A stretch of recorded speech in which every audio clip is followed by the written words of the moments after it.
guys, welcome to all. இதுதான் நம்ம tea healthy kitchen. இன்றைக்கி நம்ம என்ன பார்க்க போகிறோம் அப்படின்னா சேமியா கிச்சடி. இது வந்து சாம்பார் பொடி யூஸ் பண்ணி பண்ணுற கிச்சடி. ரொம்ப ஈஸி. எப்படி செய்யலாம் பார்க்கலாம் வாங்க.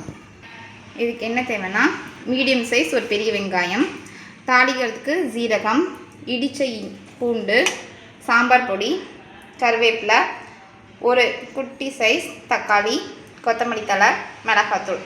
பச்சை மிளகா வேணும் அப்படின்னா ஆட் பண்ணிக்கோங்க. கொஞ்சமாக நெய் ஆட் பண்ணிக்கோங்க. அது போக கடலெண்ணெய் ஒரு ஸ்பூன் ஆட் பண்ணிக்கோங்க. கொஞ்சமாக இதில் ஜீரகம் ஆட் பண்ணிக்கோங்க. நம்ம எடுக்க வச்சிருந்த கருவேப்பிலையும் கொஞ்சமாக ஆட் பண்ணிக்கோங்க.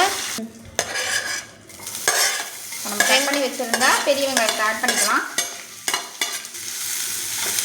நல்லா வதக்கிக்கோங்க. இந்த ஸ்டேஜில் உங்கள்கிட்ட பச்சை மிளகாய் இருந்தால் நடுவில் கீரி இதோட ஆட் பண்ணிக்கோங்க. இடிச்ச பூண்டு வச்சுருந்தோம்லே அதை ஆட் பண்ணிக்கோங்க. வதங்கினா போதும்.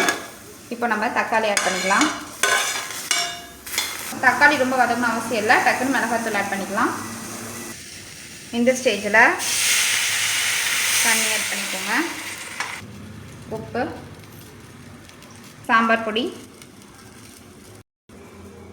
தண்ணி நல்லா கொதிச்சோன்னே இப்படி சுவிட்ச் ஆஃப் பண்ணிட்டு இந்த சின்ன பர்னருக்கு மாற்றிக்கிறேன். இந்த ஸ்டேஜில் நம்ம வச்சுருந்த ஒரு பேக்கெட் சேமியாவை ஆட் பண்ணிக்கலாம்.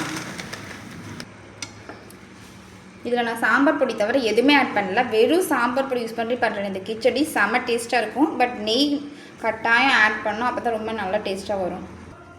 இன்றைக்கி நான் ஆஷிர்வாத் பிராண்ட் எடுத்திருக்கேன். நீங்கள் ஒவ்வொரு பிராண்டுக்கும் தண்ணி மாறுபடும். இதில் நான் 2 டம்ளர் ஊற்றிருக்கேன். இப்போ நான் மூடி போட்டு நல்லா சிம் பண்ணி வேக விடுறேன். இப்போ நல்லா குக் ஆகிடுச்சு. லாஸ்ட்டாக கொத்தமல்லி தழை தூவி இதை மிக்ஸ் பண்ணி இறக்க வேண்டியதுதான். நம்ம சாம்பார் கிச்சடி ரெடி ஆயிடுச்சு. நீங்களும் ட்ரை பண்ணி பார்த்துட்டு எப்படி இருக்குன்னு கமெண்ட்டில் சொல்லுங்கள். மறக்காம சப்ஸ்கிரைப் பண்ணுங்கள். தேங்க்யூ.